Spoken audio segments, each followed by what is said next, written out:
1. It should be live now. I have to make sure. Oh my gosh, I forgot my phone. One sec. This is a great way to All start the good. stream, by the way. All good. Don't worry Make about sure it. it's on my hands at all times. Here we go. It's here. Now I can check. Now I can check things because I don't have a second person, so it's just me. I'm the tech person and the host. Hello, everyone who is just Hi. rolling in. This is a wonderful stream that we're going to be doing with the lovely Alasdair Stewart, and we are about to just get things together. We just got to make sure everyone is on the socials on Twitch and YouTube, and we'll be ready. Let me just make sure as well, because that's why I have my phone on hand. How are you doing, Alasdair, by the way? Always worth it. I'm very good, thank you. How are you doing? I'm doing great. Like, obviously, it's still like a scramble at the beginning of a stream, but it looks like the titles are correct. That's the first time we've gotten our titles correct, so I'm There not we going to go. complain. I'm very proud of that one. Yeah, it says chatting with Alasdair instead of playing Dead by Daylight like we did last week or the other week. So that's exciting. Yeah. So, yeah, we'll just let people funnel in, and then we will start in about like maybe 2 minutes. That should be enough time No to problem. let everyone like get in there. I want to make sure that everyone's like seeing. Ooh, 5 people on Twitch! Isn't that exciting? A buddy of mine made a really good point about Twitch a little while ago, and it's one of those things that's kind of lived rent free in my head. Mhm. It was he'd been doing a Twitch stream for a couple of years, Ah. and he said I found myself the other day thinking, oh man, I only got 12 viewers, and then I stopped for a second and thought, 12 people went out of their way to come and hang out with me. If that had happened in the real world, that would have been incredible. And that's always kind of sat at the back of my mind ever since, just as a means of kind of tuning my victory conditions a little bit. Because yeah, a lot of audiences are small, but they're still audiences. Exactly. And like, I mean, even now I'm like 12 people, and they're most of them are going to be chatting. Like they're like, I Exactly. love lurkers, but most of them, but at that size, most of them are not lurkers. Most of them are just like going to be chatting because they want to like say hi. And that's really cool to The, me. exactly. I just I'm it's weird because you are you familiar with Dimension 20? Yes, I watched the Yeah, first many seasons. I haven't been updated with amazing. the new ones, but yes.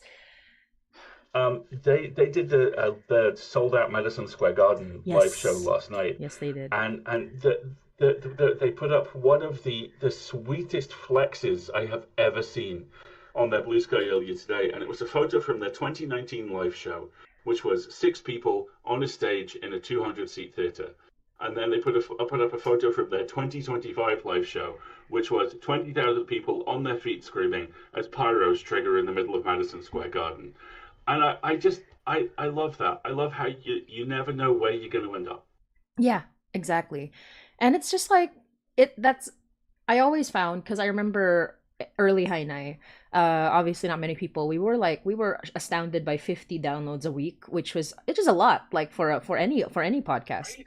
And now we're trying to grow and grow and grow, but it's like went from 50 to 100 to 200 to 400, and every time that was happening I was like, I can't believe we're here, I can't believe we're here. I think now it's around, like, the averages are a little skewed because a bunch of new people came in, but like now it's around 800 an episode. I think we're hitting 1,000 now That's amazing. for, That is yeah. so cool. And it's really really cool. And I'm looking at the messages on Twitch. It's like Athens says, if you put 12 people in a room watching you do something, that's a ton of people. Very true. Right. I just want to say hi to Athen, Ari Boops, Catwick.com, and look at all of those adorable peoples. It's true. They're all adorable. And everyone's so sweet. That's the other thing. Everyone's just so sweet. I love it. It's just, it makes me happy. It makes me really happy. Me too. I hope you like my mountain of plushies. I was admiring them earlier. I'm who's the guy with the big kind of red pointy red face Oh, just to the that's left of the funny. skeleton? That's very problematic.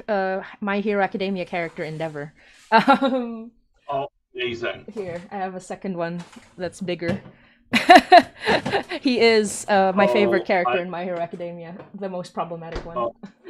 uh, I can tell by his mustache I'm gonna like him tremendously. Yeah, Yeah, he's my because favorite because he's got the best redemption arc in any like media I've ever seen.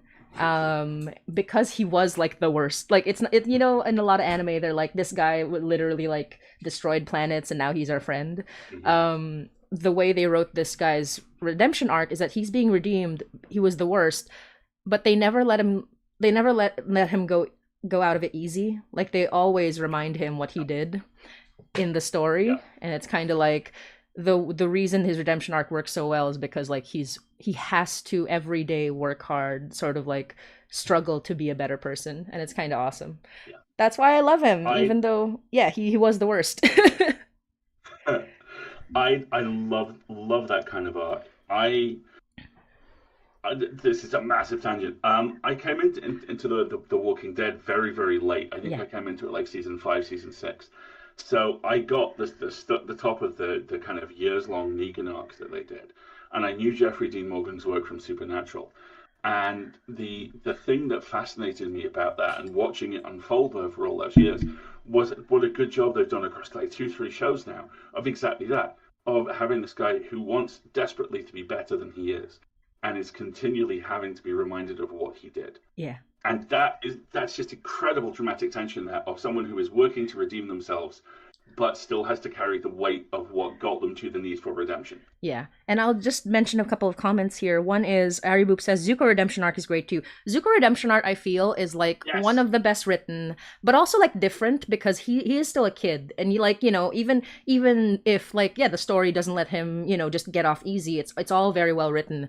It's very like it's kind of you automatically feel for like a child or a teenager wanting them to have a better life because ultimately like what happened in their childhood really like affects them, and as especially as an adult you feel like kids should have a chance no matter how like bad they were.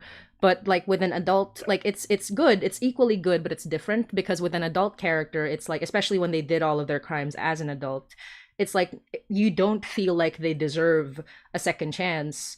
And what makes it good is that they're still even if they don't deserve one, they're still doing like they're still so like they're working hard to make something of that second chance. And it's kind of like I don't know, there are different vibes but still equally good. I think they're like definitely awesome. We are so off topic, but this is great. This is like literally what I want.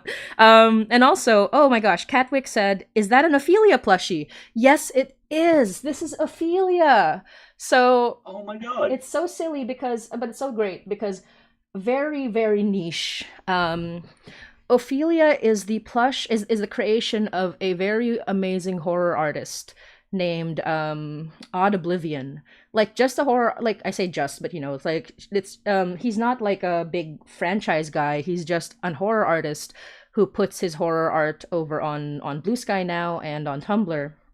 He does like if you know Trevor Henderson, like if you've heard of yeah, Love Trevor Henderson's very work, very yeah. similar style but like different vibe. And he does like absolutely terrifying very are you afraid of not are you afraid of the dark, it was scary stories to tell in the dark style art but Yes. with Yeah, yeah. really uplifting messages or funny messages.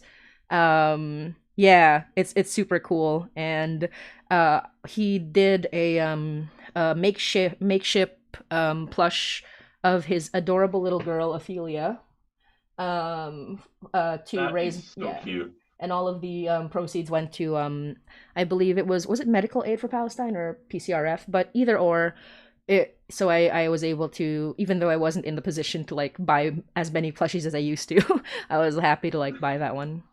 And she's a cutie, she's a sweetheart. Hee hee. She's very sweet. Yeah. um Ari Booth said, didn't Keen Michael Key do a show of scary stories? It was actually Guillermo del Toro, and he did a movie, and it was a fun movie. Like Yeah, it's it not. was. I enjoyed that. Yeah, I really liked I wouldn't say like it's the best movie ever, but I think it's so refreshing, and it did a lot of stuff that I have not seen in any horror in a long time, and I haven't seen since, and I kind of want more of it. It felt like the movie version of a scholastic age horror book, if that makes sense. I just say perfect way to describe it. Yeah, Absolutely perfect. I think I'm just it's. looking something up Mhm. because you reminded me because Scary Stories to Tell in the Dark, made kind of 1950s, 1960s American cornfield horror. Yeah. There was a thing which I saw last year which crept out onto release, which Ooh. is in exactly the same kind of subgenre that was really good. And I can't remember its name, but I can remember its director. So I'm looking up the director now. Here we go. Dark Harvest. Dark Harvest Dark was great. Harvest. Um, I feel like I've heard of it. yeah, it's it's basically a pagan sacrifice movie set in the American Midwest in Hmm. I think in the late 50s.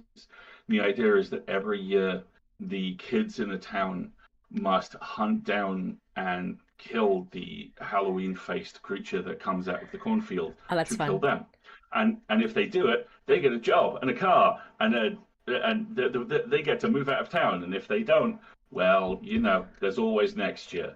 And it's one of those things that's played so straight faced and so the word that leapt to mind when I watched it was cold. It's one of those really kind of cold, tense movies. It plays like Richard Bachman novels, and Yeah. it's that exact. If you like scary stories to tell in the dark, that's very much like connected to it. That could be the next town over. I definitely should check that out. And it sounds so like it I love those kinds of movies where it's like here's the horror, but really the horror is growing up and having to get a job and leaving town, or Yes. like, or being in this town is the horror, and we just had like play with that. It's just the reality of horror mixed with like a little bit of like extra fantasy. Dark Harvest is what it's called, Ari Boops. And I just want to say hi to everybody. Hi Alex, I see you there. um very happy to see you. Halo Cat, I also saw you. Hello. Yeah, and Ari Boops and Catwick, so happy to see you all. Yeah, Good to see so you, everybody. I guess we're supposed to talk about the thing we said we were talking about, but this is great. This is fine. It's on topic. It's horror. It's horror. It's It yeah. is in the wheelhouse. It's It's fine. perfect. Yeah. so, so you are Alasdair Stewart, and if you can tell to the audience, hello Luma Oaks, if you can tell the audience, why I have you here on this High Knife fundraiser stream, and Yeah, of what course. you have done as a voice actor and various. Yeah, of course. Hello, everybody. I'm Alistair. I'm on the stream because I played Dooley on the show, and I this is one of those situations where it will sound like I'm buttering people up, and I'm not. Dooley is one of my favorite characters I have ever played. I love him. He's wonderful. I've done a lot of voice acting, especially across the last 4 years or so. The thing I'm best known for is I was the voice of Peter Lucas, the unsung hero of the Magnus Archives. I've also I've also been Malachi, the heroic flight attendant in Rogue Maker. I'm the narrator of The Secret of St. Kilda, which season 2 of which is being worked on as we speak in the writers' room. I've also done the thing I've done most recently.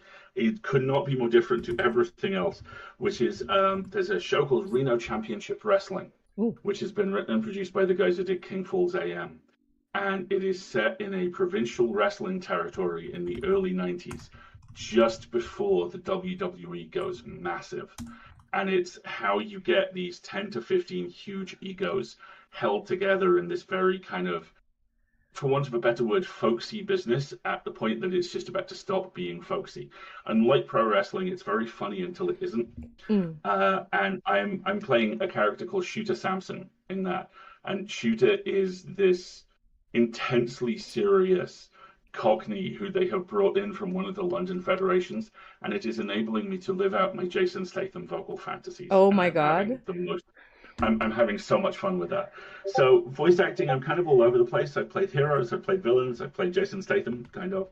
Um, in terms of other stuff, I wear about 4 different hats. I'm a narrative designer. I've worked on a couple of video games, which will be NDA'd until the heat death of the sun.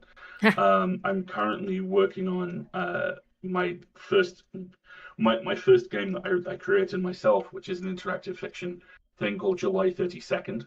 That is in beta testing at the moment. I'm also a fiction writer. I've had short stories published various places, and I have a couple of books I'll be sending out on submission this year. I do TTRPG design. I'm on the board of the Escape Artists Foundation, which is the home of the oldest genre fiction podcasts in America, and we think maybe the Western Hemisphere. And we have 5 shows: Escape Pod, which does science fiction; Pseudopod, that does horror, where I'm the lead host; Podcastle, which does fantasy; Cast of Wonders, that does YA; and Catscast, that does cats. And we, I believe Escape Pod is celebrating its 20th anniversary this year.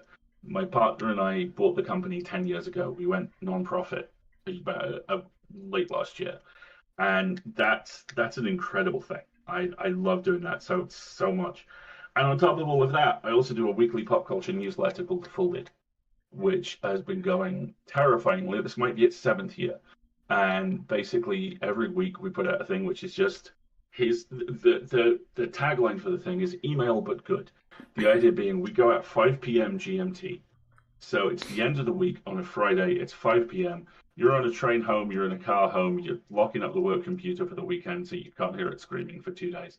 We are the email you're happy to see. So there will always be something good in there. And that's the other thing that takes up a good chunk of our weeks. But I love doing that. I love doing all of it. I have like 5. All 5 of my jobs aren't complete jobs, but when you stitch them together, they become a complete job. It's really cool. That's a dream, isn't it? And it's always amazing that you make so much time for I mean, obviously I only know for myself, but like and for Hainai, knowing that you do all these things all the time forever, it's kind of like you're like, nah, I'm available, and I'm like, are you Yeah, though? it's fine. But you are, yes. One of my heroes growing up was a guy called Henry Rollins, and Rollins was and still is. He's remains extremely alive. Was the lead singer of a classic early '90s punk band called Black Flag, and I knew him and continue to know him from the spoken word tours he does, which he would do on the nights where Black Flag weren't playing. He'd go to some open mic night and just talk about stuff. Rollins is a really interesting cat in that he, by his own admission, cannot say no to the word work. Like he has there's a gag in one of his early sets where he's like, my manager calls and goes, "Hey Henry, do you want to pick apples in Albania and then 3 days later play a show in Berlin and not sleep?" And I'm like, I'm already packed. I am already moving. And that was my work ethic for a really long time. And a big part of why is imposter syndrome. I, for the longest time, up until about 18 months ago, did not think the stuff I did was worthwhile. I just thought, well, if I do enough of it, eventually I won't be able to think about whether or not it's worth doing. And that's wrong in every conceivable way. And I hid inside doing a lot of work for a really, really long time. And then last year, a couple of kind of things happened in my partner and my personal lives, which kind of made us realize that we didn't really need to do very much of that anymore and that we were going to step down a little bit. So this year we're taking breaks, which it turns out are amazing. Did you know that weekends are great? You don't have to get up on time, and sometimes you could just watch cartoons and eat cereal. It's amazing. It's a revelation. So yeah, a lot of work and now slightly less. I will attest to weekends being great, mostly because like I was forced into unemployment for a year and a half, and while I'm like, oh, I'm worried about money, I'm I'm worrying sorry. about money, I'm worrying about my industry, I wish I could go back to work. I'm like, no, I don't wish I could go back to work. I just wish I could earn money. That's what I wish. I'm happy, like I'm Exactly. happy not waking up, like I get the same 8 hours no matter what time I sleep, which is great. It's like I sleep at like maybe 10 p.m. and I wake up really early. If I sleep at like 1 a.m., I wake up really late because I'm getting the same amount of sleep, and it's awesome every time. One of the most reassuring things I've ever found is exactly that, is where you realize that your body has lines. There are things your body will do for you because that you won't. And one of them is that whole kind of, oh no, this is how much sleep we're getting. It might not be how much sleep you've got time for, but it's how much we're getting. Yeah, exactly. And yeah, I mean, obviously when you're older, I'm not that old, but I'm feeling it. It's like now that cuz like I spent, I don't know, 7 years doing animation. And animation's one of those jobs where you don't move very Wow. much and your back's going to go bad, and Yeah, of artists course. artists just like have it bad like health-wise. if like as long as they're doing it. And I feel like even though I still want to go back to animation and do the work and earn the money, it's like health wise I have never been better. You know, and it's like Yep, it's yep. really just a matter of like having to stay in one place. And yeah, so it's like I'm happy that I've been able to focus on Hainai because it's something I enjoy. I'm happy that people have been supporting us because it's something, you know, that makes me like feel like it's I've always felt like it's worth it. But you know, the nature of living in this life is that you something being worth it to you, if it's not worth it in money, it's not gonna, you know, get you through the rest of the months. So everyone who's like been supporting Hainai has like, yeah, like kind of backed up the fact that I feel that it's completely worth it, and it's amazing. Like Oh, I really it appreciate is. it. Oh, sorry. It is absolutely worth it. Thank you. And yeah, let me read some chats. I came for Alasdair and stayed for Hainai Pod. Moi. Um, That's the plan. The yeah. cunning plan. Hell yeah. And it says duly hearts, many hearts. Yes.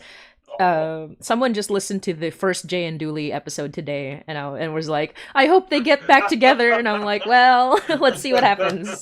Congrats. And oh, Ari Boop says, I love wrestling. That's awesome. There you go. hey. Yay. It's a deeply weird industry, and it's one I've been adjacent to a couple of times. One of my oldest friends was a ring announcer, and another one of my oldest friends still is a ring announcer, just on different sides of the Atlantic. Yeah. And the first one is a 5'4" Irish guy, Yeah. and he's one of the most talented filmmakers I've ever met. He's loved wrestling his whole life. He's a great announcer, and I've never forgotten the first like, local federation he worked for.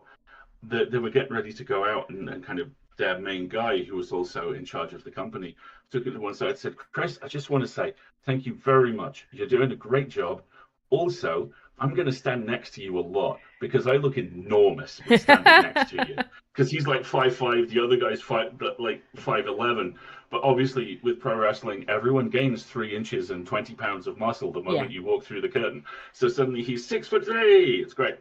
But yeah, it's such a strange industry. I've got friends who worked as ring talent as well, and everyone I know who's done it has had their life changed irrevocably by it, and both for good and bad.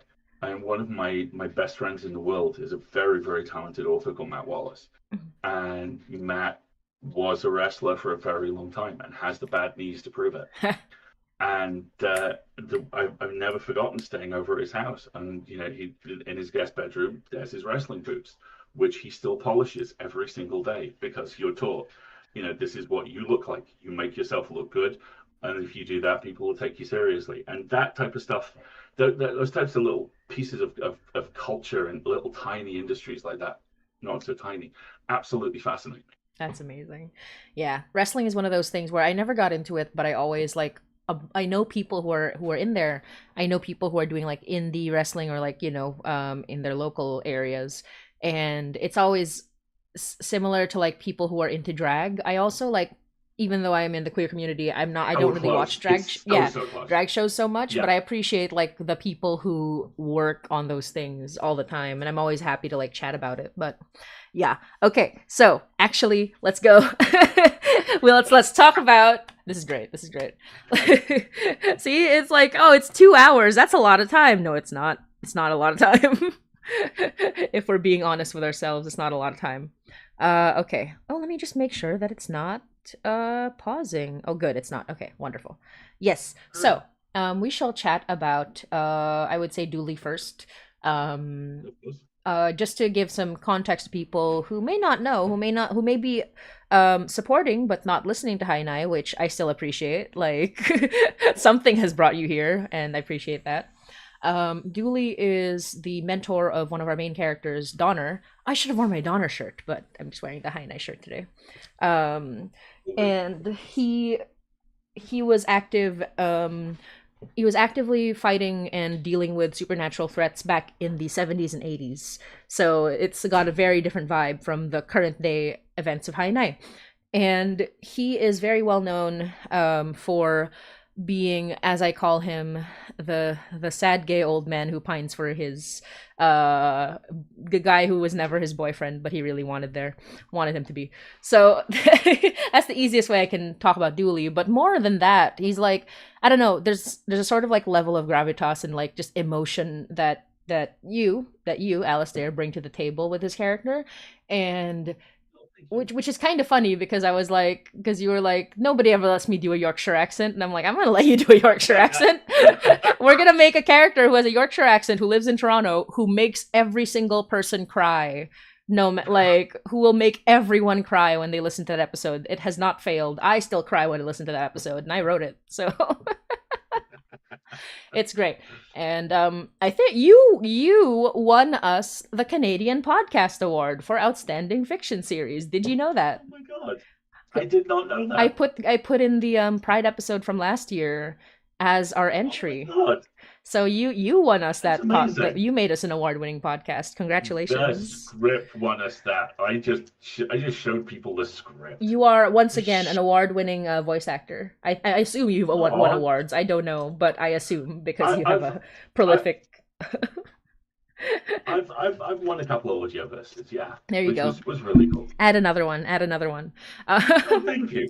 And yeah, and the way we started was interesting. How did I think I just email you? Was that how it was? Yep.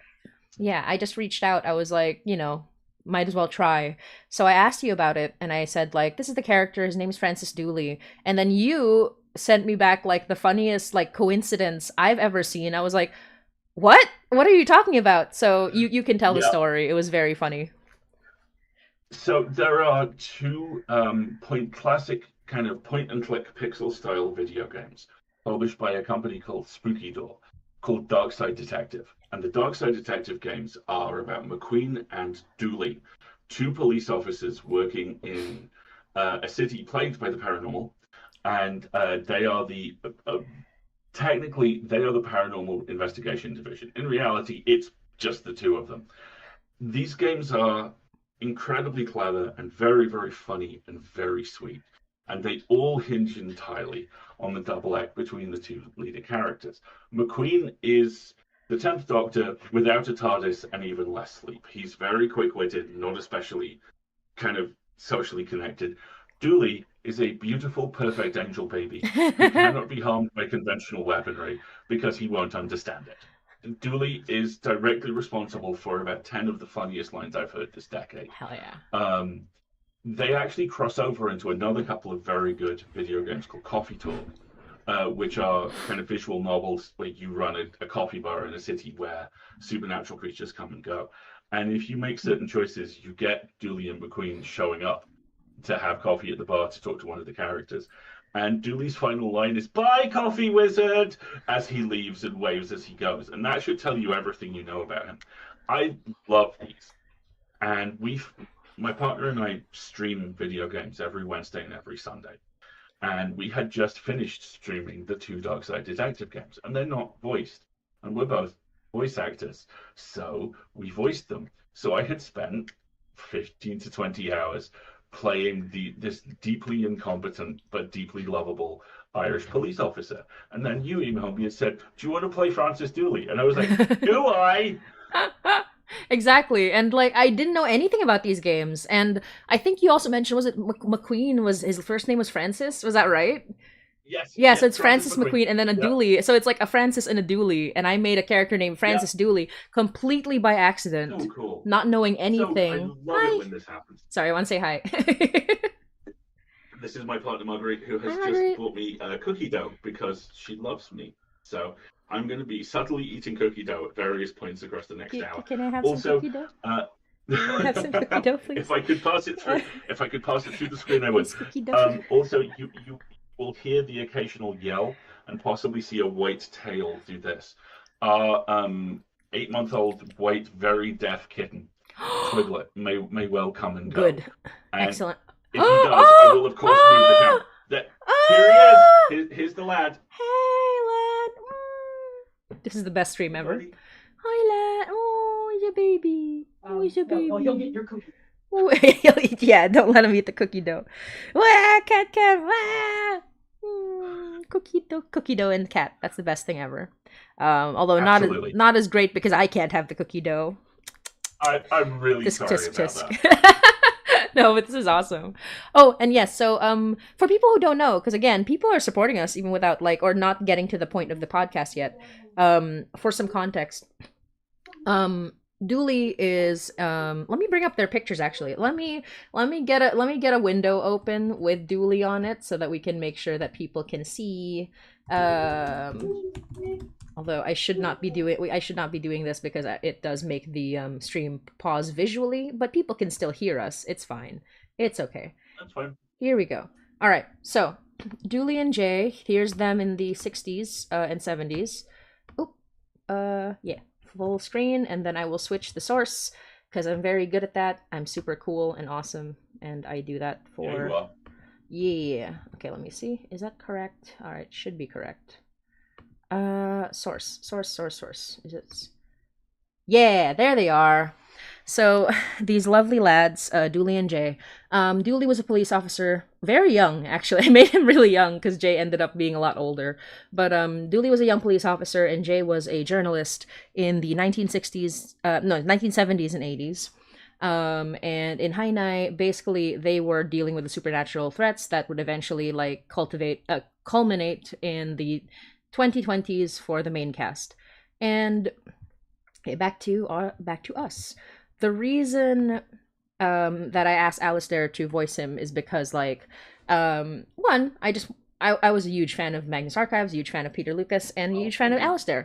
So I was like, you want to do this? And two, I did want to have, like, because Hainai has, like, a lot of historical elements in Toronto, the villains are all the way back from the 1920s. A big thing happens in the 1970s and 1940s, and then another big thing happens in 1960s to 80s, and then finally we're in 2020s where the current story is happening.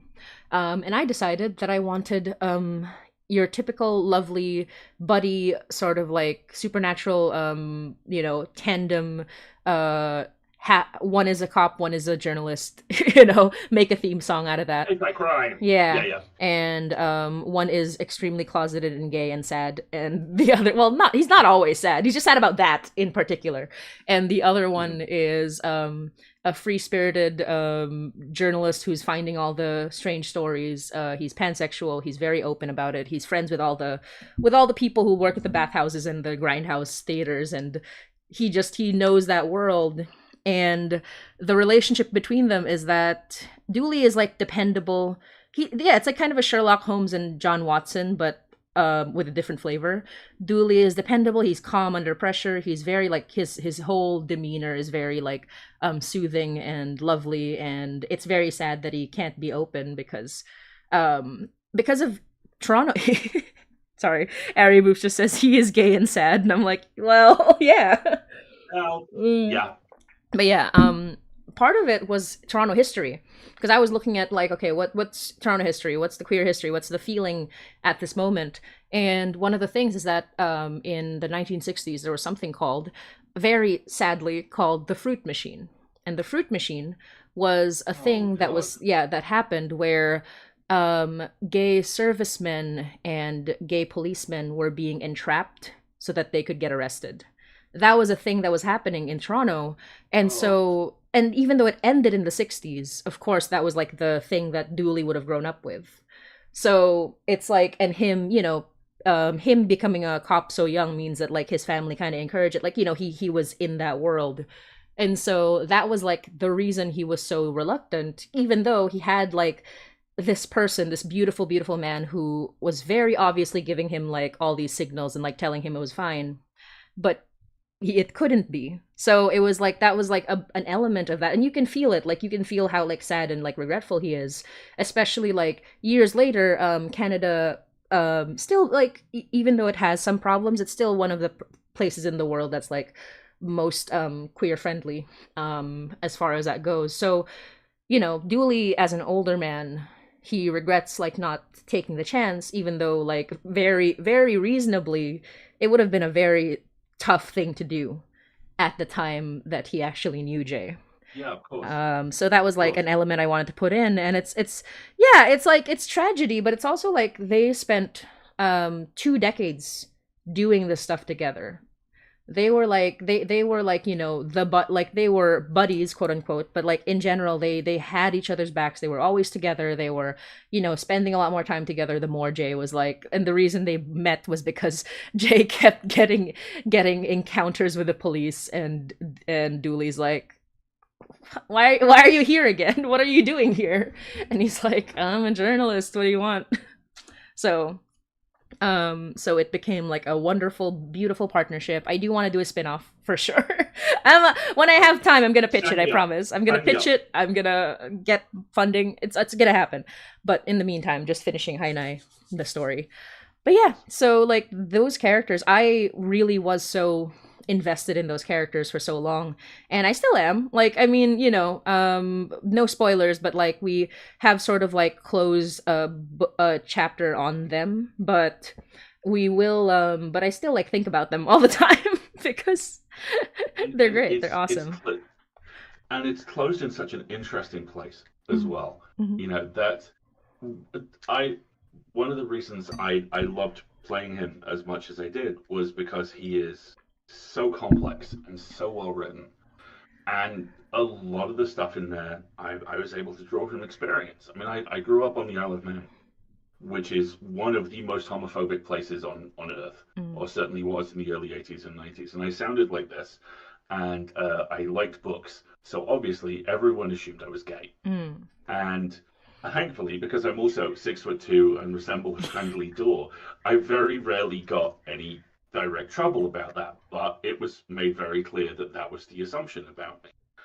And that is an adjacent experience to the way that you wrote Dooley. That thing of, well, and his thing of kind of sitting inside different levels of protection, his accent, his job, the initial relationship he has with Jay is something which I think is kind of universal to a lot of trauma situations. You wear the face that you need to wear to get to the end of the day.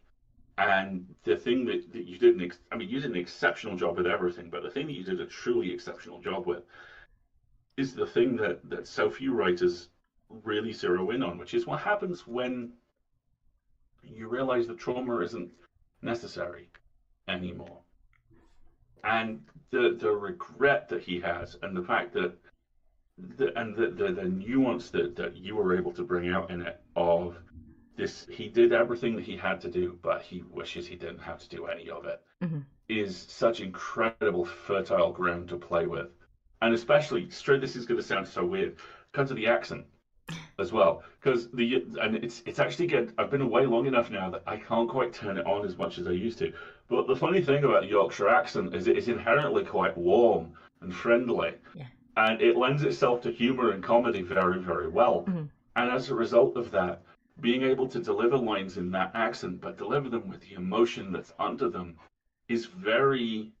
It kind of knocks you sideways a little bit, both as an actor and as an audience member, and it really puts you in the position of this guy who had no options and was in this very strange spot for such a long time. Mhm. Exactly. And there are like certain things that I obviously didn't mention in the episode that I kind of want to put do in the spin-off. But Mm-hmm. yeah, I just love like Dooley as a character because I like to one of the things that I like to do in Hainai is that I've made like pretty much everyone queer. Like that's kind of like but I want that to mean something. Like I don't want it to just be like, well, everyone's queer and that's just a word, you know? Like it you know, I wanted Of course. everyone to have like very different nuances to their characters.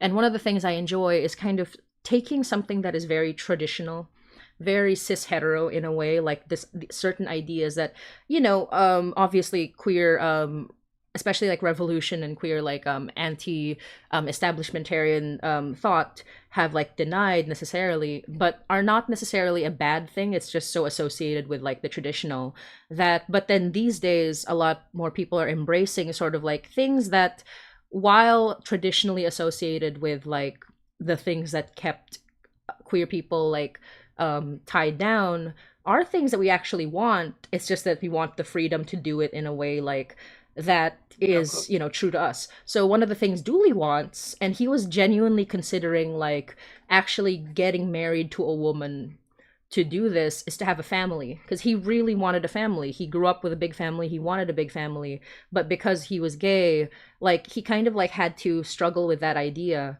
And so like Dooley has like so many like, and again, like Dooley has a very like traditional upbringing.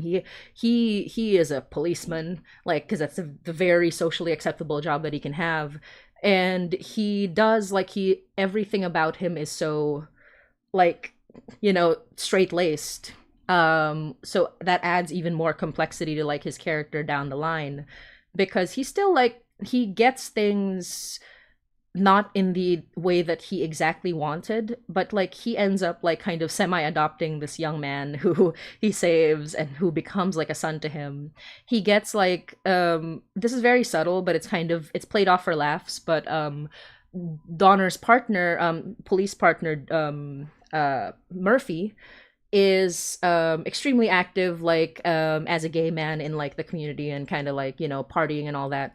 And he keeps kind of joking around, but also like encouraging Dooley to get to, to go on the prowl and to like find, to date, to like, to just do that. And I think Dooley, he complains about it because he likes his comforts and stuff, but he appreciates that so much. He feels comfortable enough to joke about that and to talk about it. And he loves that he can do that with Murphy, and he loves that he has that sort of connection with Murphy, with Donner, with Donner's nan, like that family. So even before like the end of his chapter, he's not like, he's still sad, but like not, but he's not completely like devastated. Like there, he doesn't live in like complete um disappointment and sadness, because it's more complicated than that. And I don't know, Yeah, yeah. I love this man. And you again, it's one of those nuances which is really hard to nail, but you do. The idea that an institution is not a society, that Julie comes up through this intensely homophobic society and this intensely homophobic job, and at the same time is now in a position where he has a partner who is, as you say, active on the scene in the way that he doesn't feel like he can be even now, but who gives him that very weird kind of double-edged type of acceptance, where he's like, "Oh no, I know it's fine," and it almost denies him the catharsis of identifying himself by being treated that way. And that level of cultural algebra, that level of kind of very complex way that you fit these constantly evolving needs together, is something which just it pushes my brain in really interesting ways. And he's such a compelling guy to play and such a compelling guy to read because of that, because he's in these 5 or 6 different places at once, and what it means to be him changes scene by scene, almost changes depending on who he's talking to at any given time. Yeah, I love that about him. And I think I only mentioned it in brief. Like it didn't come up much in the main show, but it does come up like in like again in the spin-off in my mind, but also just like as part of the character. So actually Jay calls him Franny.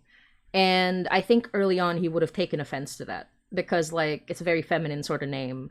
It's like, I think like that sort of thing would have like struck him, like he doesn't want any sort of like indication that he is actually gay, and that would have like struck him as like, why would you do that to me, why would you say that to me? And then over time, as they like Exactly. grow close and become like having like the sort of partnership and like trust with each other, it becomes more of a like a sign of love and affection, and he misses it so much once it's gone. Like it's something that he craves hearing for many many years. And I think like obviously in all the emotion of wanting to hear it again, it's like I almost spoiled something anyway. In all the emotion of, I was like, I had to swerve. But yeah, like he wants to hear that again, no matter how much turmoil it used to cause him back in the day. And yeah, Yeah, yeah. Dooley's great, we love him, we The love Dooley. the strange as it sounds, the other kind of narrative I've encountered that does that in really interesting ways. There is a now, and this is a horrifying thing to say out loud, surprisingly old, possibly even vintage Guy Ritchie movie Okay. Um, it's like the third or fourth thing he did called Rock and Roller, which has an insanely great cast. It's Idris Elba, Tom Hardy, and Gerard Butler as three joyously incompetent criminals. On the kind of the C or B, the kind of the C plot is Tom Hardy's character, Handsome Bob, is about to be sent down for a couple of years, and he comes out to Gerard Butler's character, and he says, "Look, I'm gay. I've always been attracted to you. I know nothing's going to happen, but would you dance with me?" And it's this really sweet moment where they just have a little slow dance. And for various reasons, he doesn't go away to prison. But Butler's character freaks out about this. He's like, I didn't know. I didn't know he was gay. Am I gay? I danced with a guy who was gay. Am I gay now? And he finally sits down with Idris Elba's character and talks about this and does it in that very kind of stumbling way. And after about three lines, mumbles, Idris Elba's character just goes, "Oh, is it that Handsome Bob's gay?" What? Yeah, we all knew. It's fine. And just the really kind, sweet way in which he basically just leans forward and goes, "He's called Handsome He's Bob." called. I was gonna say like he's called Handsome Bob.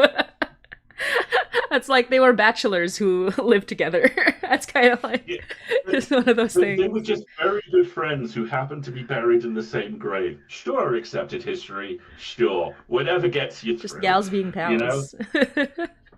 just pals being pals. Yeah. Yeah, but no, that kind of very nuanced, almost kind of ragged-edged acceptance is really fascinating to play, and as you say, speaks directly to lived experiences.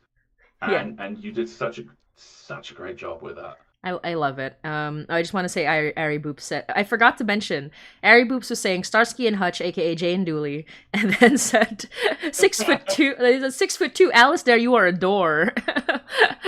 I I am basically a door. This the first or second time I flew internationally. Oh I remember it was no. it was an overnight flight, and I got woken up every 20 minutes as the cart went by. And on the third or fourth one, I looked up at the flight attendant like 2 in the morning. Dude's built like me, and he just looks down and goes, "I'm sorry, my man, you look like a linebacker. I have the same problem." And I'm like, "It's fine." I just turned over, got what sleep I could. But no, it's physical acceptance is interesting for me because it's something I struggled with for a long time.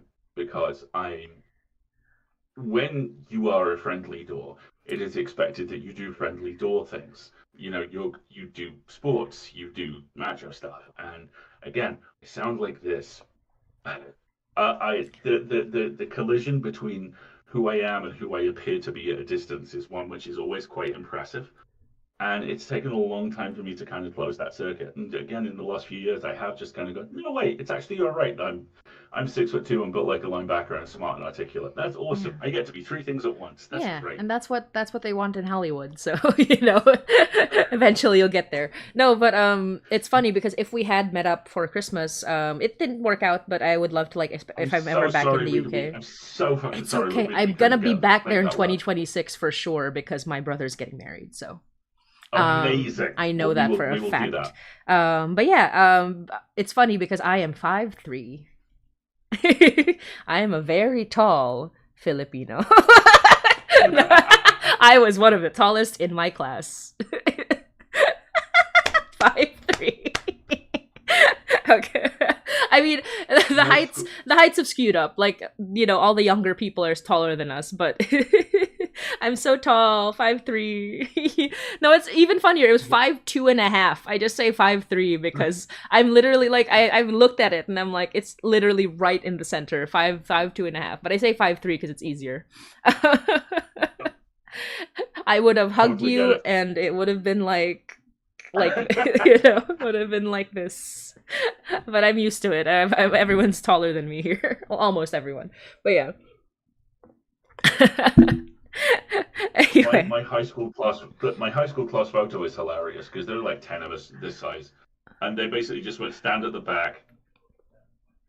Why do you think stand at the back? And yeah. it's just every year photo is kind of all the kids who are like 5'11" and under, and then at the back there's the same 10 door shaped boys all going, "Oh, is he over here? No, oh Friendship, god, okay." friendship. Ooh, Halo Cat says, "Congrats to your brother." Yeah, I'm so excited. Oh, Funny thing to Yeah, mention, my brother's fiance is the voice actor for one of our villains. Um, that's incredible. he is the villain that people who are updated with the High know. The how do I describe him? My brother's fiance, lovely guy, so sweet, so like he loves comics, like we bond over it. He's so down for everything. He has the gentlest voice like in real life. And then I told him Oh, like be a posh evil, like be a posh evil villain, and he was so happy. He was like, yes, I get to be this posh evil villain. posh evil villains are huge fun to play. Yeah, he's awesome. He's great. And because you can just go all out. You can just do the full. Oh, hello. I see you have figured out my evil scheme. Too Yeah. late.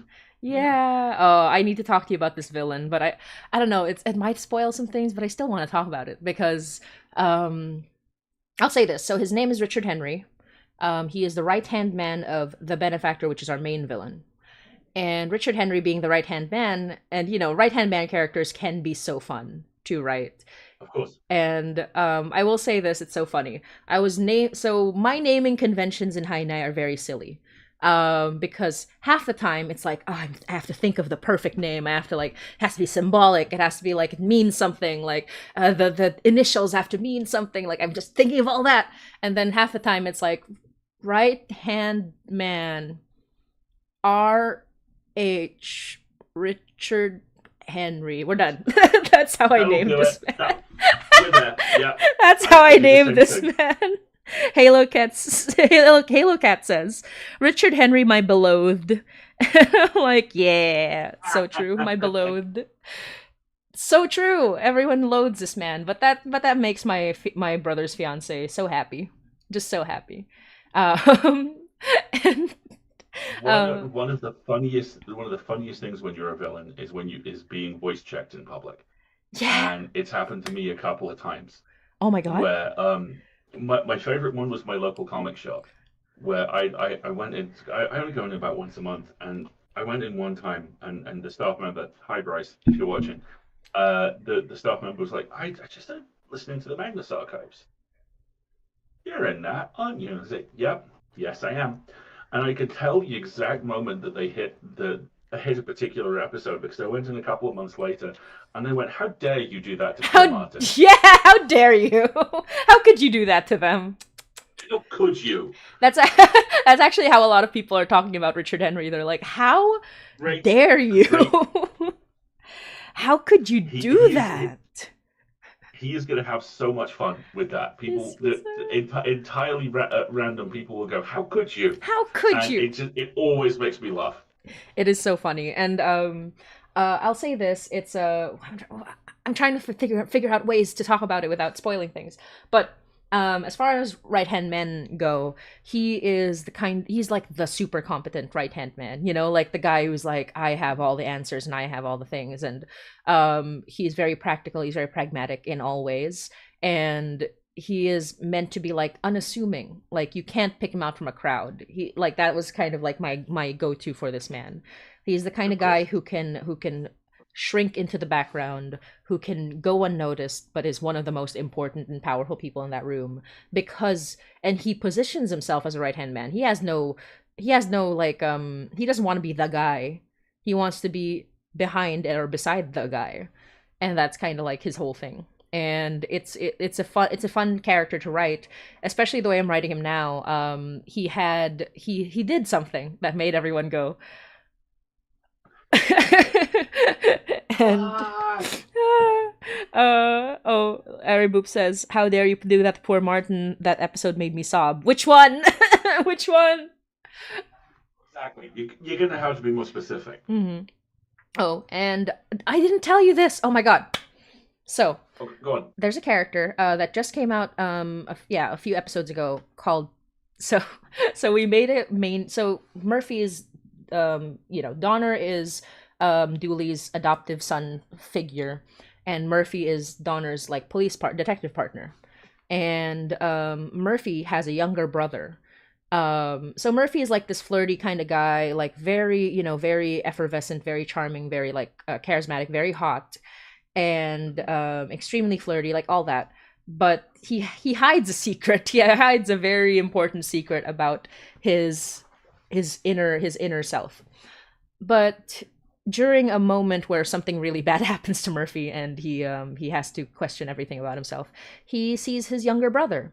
And the funny thing about his younger brother is that I named him after Timothy Stoker from the Magnus Archives. So his name is Tim Murphy. Incredible.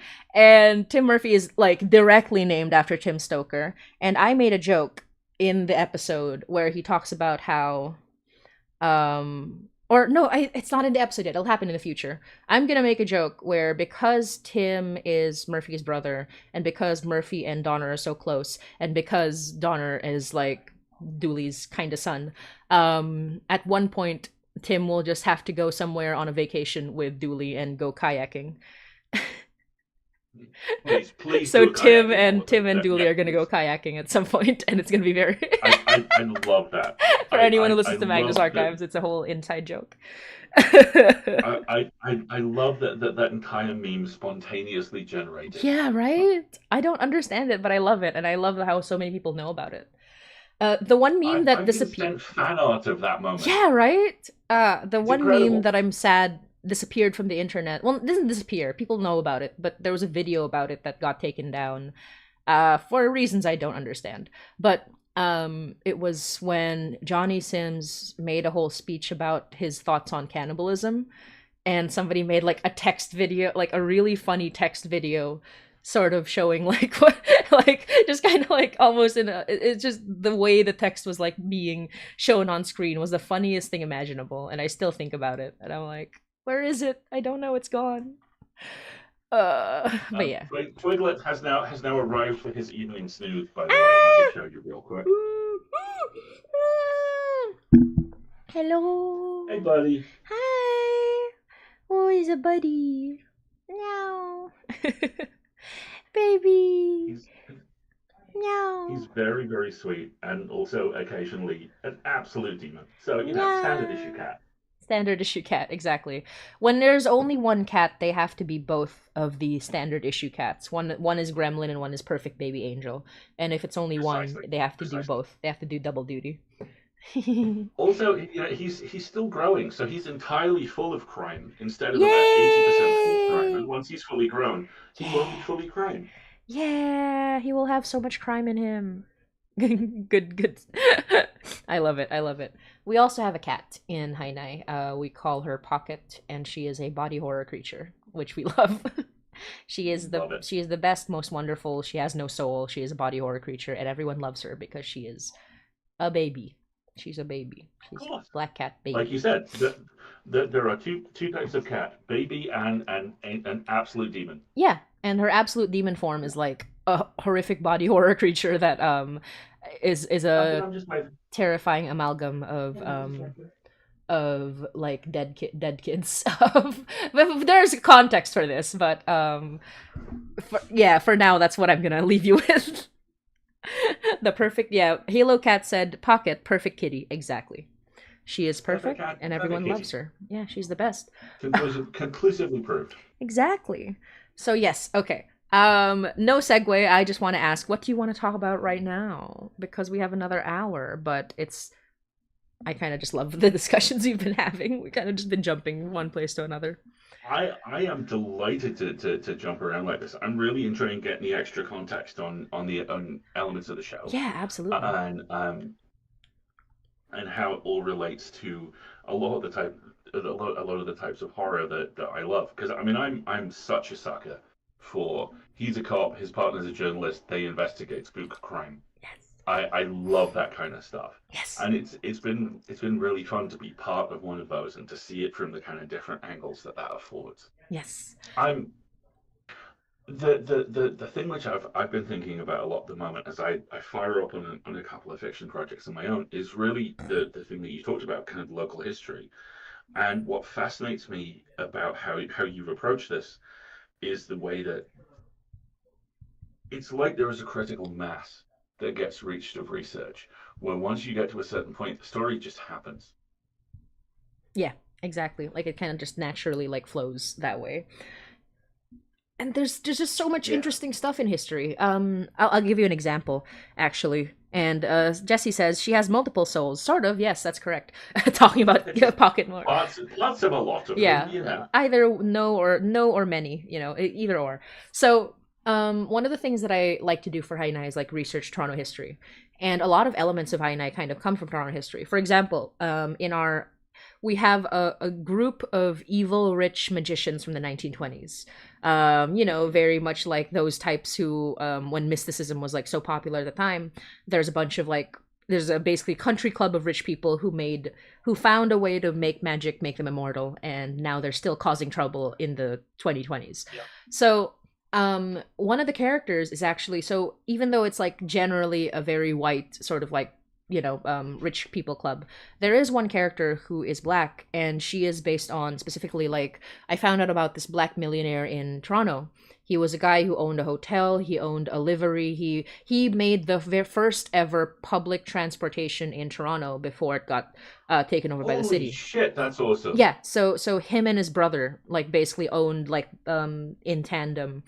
And it was interesting because like it mentions like he was a former slave. His owner moved to Canada, and of course he was freed because of the like I guess the laws there. It never mentions like what the relationship was. It just seemed like he moved there, he became a free man, and started like his own company, and presumably good because I think he got like money from that guy. But either way, um, he eventually like he makes his own like hotel. He makes his own, and he's a rich man, and he's a millionaire, and he's just like doing a bunch of stuff like in downtown Toronto. Because like at the time, even if there was still a lot of discrimination, black people were citizens, so they could be like they could do citizen things. And it was really cool like learning about this guy. There's a lot of like false like mythology around him. There's like a whole like sensationalized like story about how his daughter got kidnapped by slavers who when she was trying to marry someone, but that never actually happened. It was kind of just like apparently like a sensationalized paper back in like the day. And eventually like he died not rich, but certainly not like in poverty. Like because at the time the TTC, or the Toronto Transport Commission, started up, so they started making like railways, and so the need for his horse pulled car like his like transportation system disappeared kind of. So he wasn't a millionaire by the time he died, but he was still living in hotels. And kind of like it seemed like he wasn't poor, but he was not as like well off as he was like back in the day. So that's like it's very limited knowledge about him. There are no photos of him even, but like all that being said, I was like researching that, so I made a character who is his daughter, like not his daughter, but like basically in this alternate universe where Haine takes place, she is like the heir because she's the older daughter, and she like takes care of his businesses, and she ends up, because this guy has a very close relationship with the leader of this magic group, she becomes one of the top lieutenants essentially. But she later decides like the whole thing is not worth it, and kind of like changes her tune and like decides to do something completely different, and try to like make things better. But like that character was born of learning about like black millionaires in Toronto, and like the whole like how black people were in Toronto, which is that again like still a lot of discrimination, still a lot of like isolation, but the rights of a citizen in like the 1900s, late 1800s. So it's still a complexity there of the thing. And similarly, Dooley's character also came from like when I learned about like queer history in the 60s and 70s and 80s. So, and Dooley's name came from a 5-minute shower where I was like, what should his name be?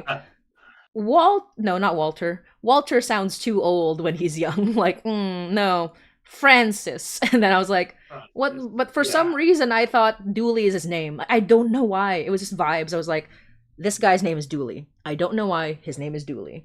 And then he has inherently Dooleyan energy. yeah, exactly. He has the most Dooley. Yeah. He's the most Dooley man.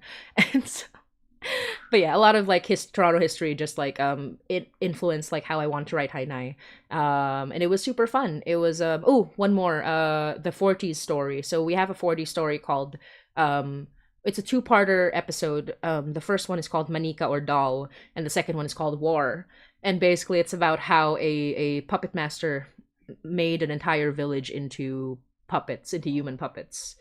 And that was based on the fact that apparently there are many towns that came up in Canada across Ontario, because Ontario is very big, and a lot of those towns got abandoned. So there are like a ton of abandoned towns all over Canada, and I was so excited because like I learned about this town, and apparently the it wasn't abandoned then, but one of the death knells of this town was that apparently a murder happened, and this man reached the telephone or like whatever like was there at the time to call, and he died while on the telephone.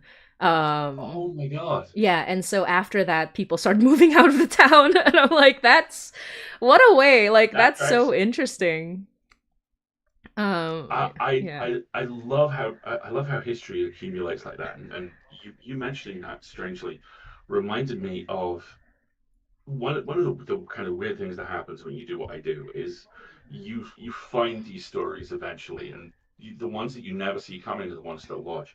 And I remember a couple of years ago I watched a documentary that I just picked up on an absolute whim called Dawson City Frozen Time, and it's about the establishment of Dawson City in Yukon Mm-hmm. and how that initially tied in with the gold rush and what happened as that died off, and how it is a truly unique cinematic archaeology site. Because as Dawson City was blowing up as a population, cinema was really starting to hit as a technology, and it was so expensive shipping the film cans back that when they got to the end of the line, which was Dawson City, they just kept them.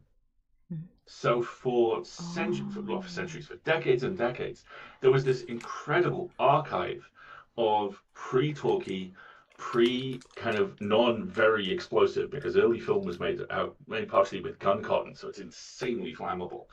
Um, Kind of cinema, like documentary reels, news reels, old movies, and no one when you're living through that period of history, you don't know you're living through a period of history. So no one took it especially seriously. Like eventually, the cinema was sold off and turned into an open air ice rink. And there are people alive today in Dawson City who, as kids, remember when it thawed in the summer. They would pass the time by burning the wicks of film that came out of the ice rink because they just froze over the vault that the film was in. And they've now found this and recovered, I think, a couple of hundred cans of kind of early cinema and early newsreel and early kind of early journalism of a sort that no one has ever seen before, and it's all being restored at the moment. But that type of local history is so cool because you get those moments where you realize nowhere is just a small town where nothing happens. Something unique happens everywhere. The idea of a town evacuates because someone dies as they're calling for help on the phone. That how is there not been five movies with that Yeah, premise? right. I mean, You know? they don't evacuate because of the murder. I think the murder was just kind of the first sign. Like it was kind of like it was the Yeah. death, like that was the kind of like because it's a small town, and the train like only passed through because of the people who live in that town, and the less people were living in that town, people just started like moving out. That's The enough. train stopped like stopping there. And the phone was by the train. So it's like, it's like the phone was literally Oh where the my train God. is. So it's like That's even worse. it's yeah, that was the story that kind of like started off that particular part of the like the arc in the town. And Alex says, wasn't Drosselmeyer also inspired by some historical trans doctors? So yes, the puppet master is a non-binary they them character who is one of the coolest villains we've ever had. They're still one of my favorites. Like they basically entered this town as because they owned like a summer cottage in that town. Or was it a cottage in that town, in the small-ish town of like hundreds of people. Um, and they would do puppet shows in the town square, and so the kids loved them. But the local priest hated them. And that character was based on like I forgot his name. It was a trans doctor. Just in general, like the general vibe is like this. I forgot his name. Edward something, I think. Either way, so Drosselmeyer, such a great character, as Halo Cat says. Yeah, I love Drosselmeyer. They would do like they were a doctor, they were a neurosurgeon, but they would make puppets for fun, and they would just do puppet shows. And eventually, they found a Wow. way to start making humans into puppets, and they started with that one priest who was like annoying the hell out of them, and um, and the way like they do it is that they start like because they know how to like deal with a soul. Like there's a whole thing about it in Hainai. Yeah. But then they eventually the main characters of this particular arc are these two girls, these two teenage girls who they dream of better things. They dream of like a better life. One of them is like in love with the other, and they kind of just want to have like a better future, but they feel stuck in this town. And eventually the the girls sneak into the puppet master's house and see like the stuff that they're working on and ask to be their apprentice. And the puppet master is like, sure, I'll teach you what I know. And one of the girls ends up not staying for too long. She's the main character, so she's a POV character, but the other one does.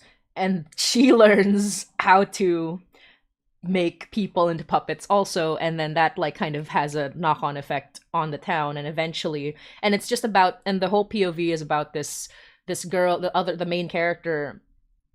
It's like starting to see weird things and people acting strange in this town and not knowing why, because she has no context of like what's going on. And like it eventually like culminates like kind of as, and this entire story is being told by a 40-year-old woman in an asylum, because she was the only survivor of a town that burned down in the 50s, in the 40s and I love. 50s. I I am an absolute mark for that type of Yes, I love that framing. I standalone. love that stuff. Yeah, so it's great. Like you kind of The, learn more and more, but like the puppet master is just one of my favorite villains. They're like they have like a sympathy to them, but they also have such like the kind of scientist who's like, well, I'm gonna do this thing because I want to like learn more morals and ethics. exactly.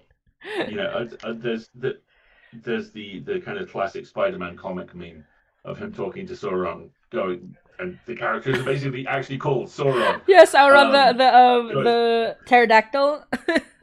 yes, yeah, the whole kind of, but you're a genius, you can cure cancer. I don't want Want to to cure cure cancer. cancer. I want to turn people into dinosaurs. Yeah, exactly.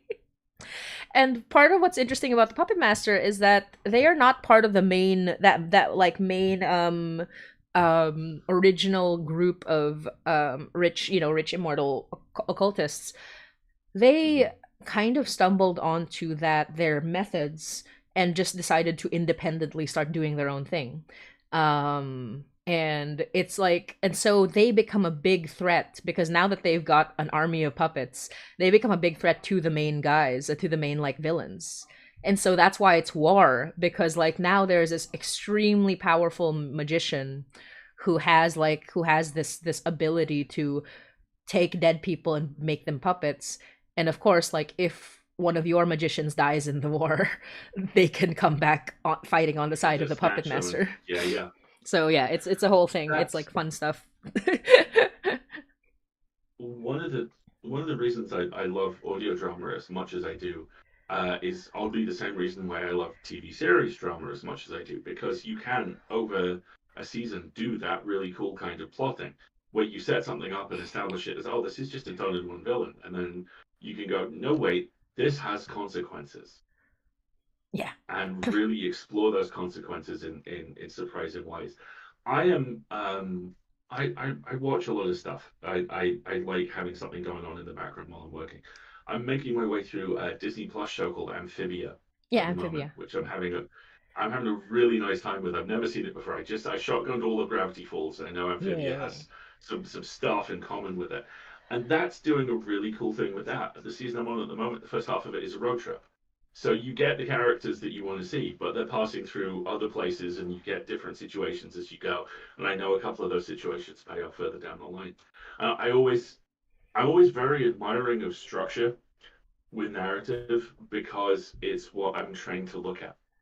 And it's weird. A lot of critics, I think, fall into the is this good or bad false dichotomy. And I don't think you can talk about anything like being universally good or universally bad.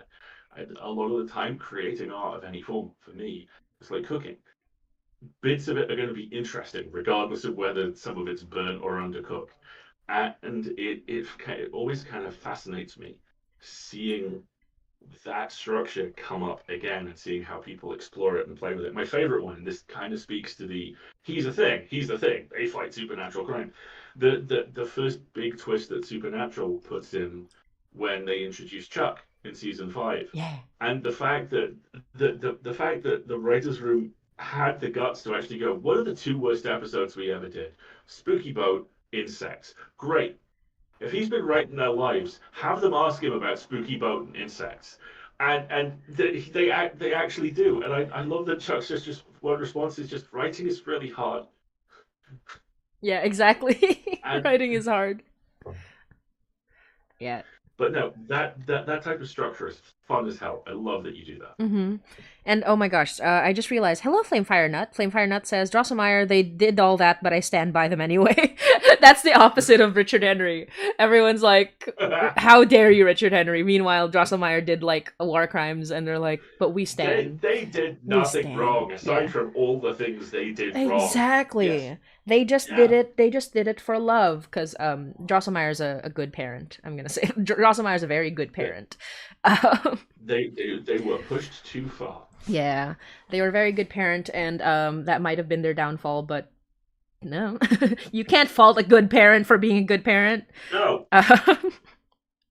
And yeah, so Supernatural. Sorry, I was gonna say like the J khaki coat and the Donner khaki coat is for sure is 1000% a Castiel and John Constantine reference, even though, you know, obviously they are not the progenitors of khaki coats. It's like he has to have a khaki coat. It's important. Of course. It's part of the character. And Ari Boop says Drosselmeyer from the Nutcracker. Exactly, yes. I named that character after Drosselmeyer from the Nutcracker because one of the things that they do is they're also like a big fan of ballet. So they were doing like little puppet shows of ballets, and one of them was a Nutcracker. And in a strange way, like Drosselmeyer just see, this character has so much range. They're a puppet master. They're a neurosurgeon. They're non-binary. They make an entire town into puppets. They love ballet. They love ballet. Actually, in a funny way, they are named after Drosselmeyer from the Nutcracker, but they are actually specifically named after Drosselmeyer from Princess Tutu, the anime. My favorite anime of all time, the greatest anime of all time, underappreciated. I don't know if you know it, but if you ever want like a story that just like tickles every like it's a short 26 episode 2-act structure, and it is one of the greatest anime of all time. I say this like as someone who's watched a lot of anime.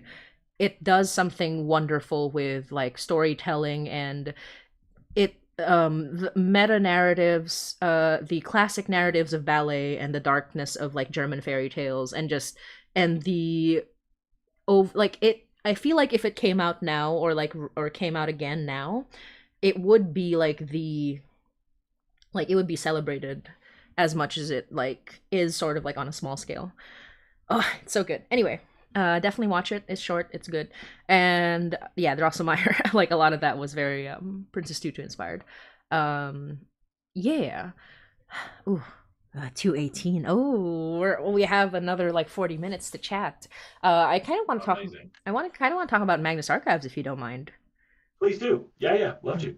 And welcome, Auto Defenestrate. Yes, these are watermelons. They're actually so these earrings were made by Filipino craftspeople, indigenous craftspeople, but they were in solidarity with Palestine, and they were by a company called Cambio and Co, who work with like indigenous Filipino craftspeople to make cool Filipino jewelry.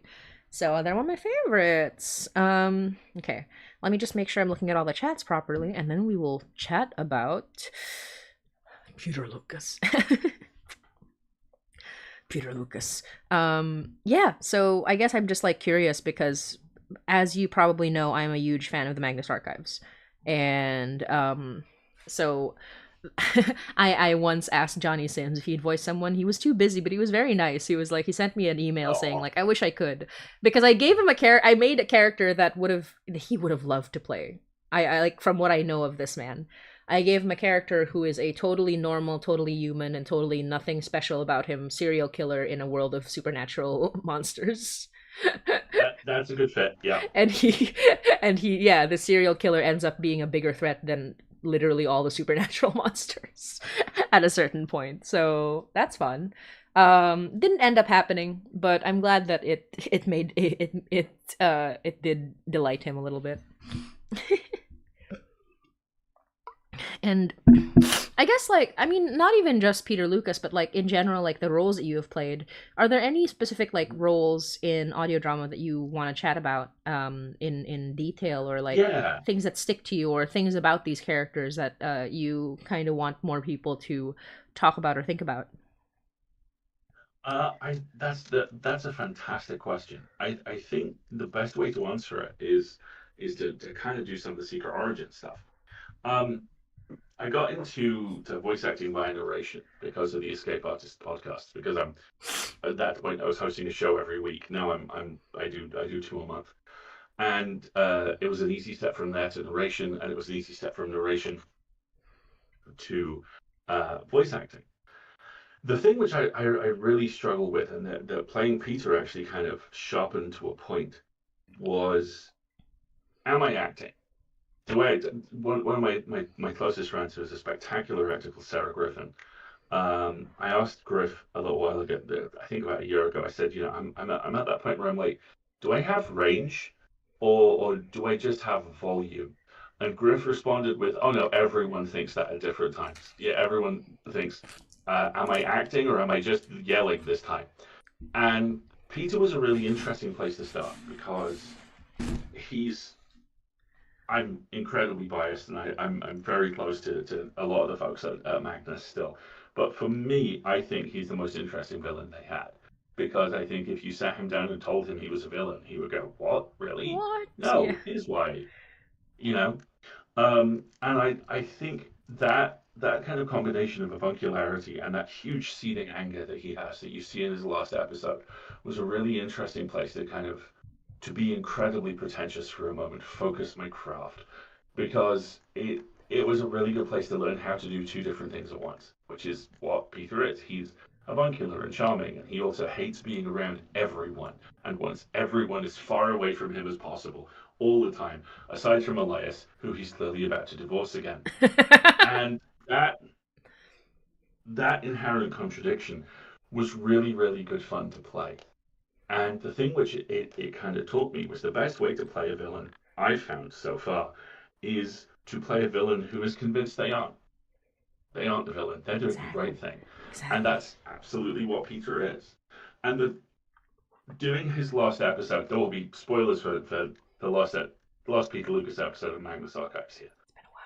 Doing his last episode was really interesting because I ended up doing it three times.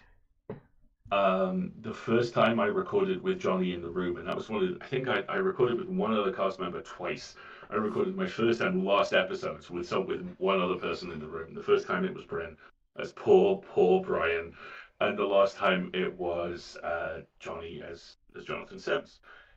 And I was just starting to get ill, and it was some kind of nasty chest infection I would have for about 3 weeks. But I dragged myself out. I did it. It was really good. I got home, and the following day I got this email from Alex, which was just, I'm so sorry. I have no idea how, but we didn't get any of that. Even the backups failed. Oh boy. And at Curses. this point we were living relatively nearby. Like it wasn't convenient, but I could get into London and out the other side of London to where Alex was at the time. So I went. If I this is how I remember it, whether this is how it plays out, I can't quite remember. I went and did it again, and they lost it again. And at this point, I was really quite crunched. And it's no one's fault. Technology just falls over sometimes. And at this point, I was really quite crunchy. So take I did at home. Mm-hmm. And it was really strange listening to the Q&A show that they did for that episode and seeing the responses. And there's one that's lived rent free in my head ever since. And there was someone saying, "Wow, Alistair's doing such a good job. Peter sounds like he's tearing his voice apart." And to, even to this day, I sometimes still have to resist the urge to reply with, "I was really ill. If it sounds like he feels like shit, it's because I felt like shit." And that that that did a really interesting thing for me. Strangely, that episode in particular, where it kind of got me out my own way because I was acting whilst ill. I was it showed me that I could do that, and it kind of short circuited the do I have range thing, and it also meant I was able to use what was happening to me to make something quite interesting out of the character, and I've never forgotten that. That's one of the most positive experiences I had coming out of Magnus. Truly, yeah. The the other kind of the other kind of interesting thing about it was, as I've said, I have a very soft voice and I have a very kind of a very mellifluous voice. I sound like Radio 4 is how a lot of people describe me in the UK. And when you sound like this, villains are really easy because all you have to do is either tone up or tone down the accent a little bit. So you either go full, "Oh, hello, I'm so glad Hello. to see you here. Now I must destroy you," or you go full screaming Cockney thug on the other side. And I got a couple of things immediately after Magnus, and they were both kind of slightly villainous. And I remember I read a casting call for Rogue Maker, which was a one season science fiction show about the survivors of a space liner disaster in escape pods trying to reconnect and work out what was going on. And I showed it to Margaret. She said, "You should go for this because you've been wanting to play someone who isn't Peter again for a while." And the character that I auditioned for was the flight attendant who's involved in the crash. This guy called Malachi Tessera. Mm-hmm. And Malachi, if Peter is the head side of the coin, Malachi is an entirely different coin, which is all just kind of loveliness. He's very, very sweet and very kind and very kind of people facing. And it was really nice to be able to play him so relatively soon after Peter because he was so different. And one of the kind of unifying factors that connected those two jobs for me was that the direction I had on both was really, really strong. And in both cases, Rogue Maker slightly more because the character wasn't as plugged into the kind of plot hierarchy. They were really open to trying a couple of things. There's a beat in Rogue Maker where one of the other characters has a panic attack. And the way that they'd written it was that I think it was just a line about Malachi talks them down. And at this point, I was in, for various reasons, all of which are thankfully largely in the review these days. At this point, I was dealing with some level of anxiety and also insomnia. And one of the things which turned out to be sleep apnea. So and that's largely dealt with now, and I get to fall asleep with a cool fighter pilot mask on, which is great. Um, but one of the things which I still do is there's a specific breathing pattern I do to kind of get my brain down from fully awake to the point where I'm ready to sleep. And I pitched in the idea of doing this breathing pattern in the script. And I said, "Yeah, that sounds great. Do it." So it's in there. And the story I told you about, the flight attendant bumping me, I asked whether we could have the script tweaked to make it clear Malachi's a big guy. And they went, "Yeah, it's fine. Happy to." So there is a line in there about you don't see a dude built like that being a flight attendant often. And it's little things like that which really make that enable me to make the role my own and also to kind of stand up on who I am a little bit because I was very lucky with Magnus when it came along relatively early in my voice acting career, and it's given me a little bit of a platform. Like I say, I get recognized every now and again, which is always nice, but being able to kind of stand up on that as a mean and use that as both a means to kind of explore my craft in more detail. I said my craft with a straight face. I'm so proud of me. Your craft. Um, my craft.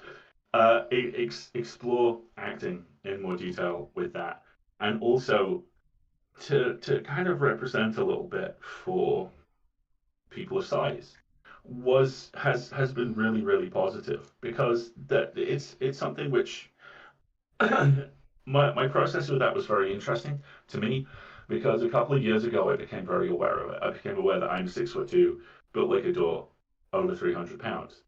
And when you look like me, you look like all of us, there are certain assumptions that people automatically make. And people of size tend to be thugs or comic relief, or if we're very lucky, comic relief thugs. Mm-hmm. And I try and use the roles I do to be something other than that, to show that we don't have to just be those things. And being able to do that with Malachi, with Dooley, with my role on Secret of St. Kilda and so many others is one of the things that has genuinely nurtured me tremendously. And also to be able to find the range inherent within that. I mean, Dooley is the nicest human being on earth. Yes. Malachi is his great grandson in my head. They're like directly connected. But to be able to play them, and to play Peter, and to play people like the narrator on Secret of St. Kilda, and if your viewers haven't listened to Secret of St. Kilda, please do. It's very, very good things, yeah. And what's going on is not what you think is going on. Don't believe a word I say. Being able to move around on the spectrum like that has been really sweet. My friend Kareem Cronfley, who was Simon, who's just so fucking nice, made a really interesting point when we interviewed him a couple of years ago, because he's built like I am. And he said that the thing is, when you play a voice, when you're doing voice acting, people's physical assumptions about you are irrelevant. Yes. All they hear is your voice. You can be whatever they want you to hear.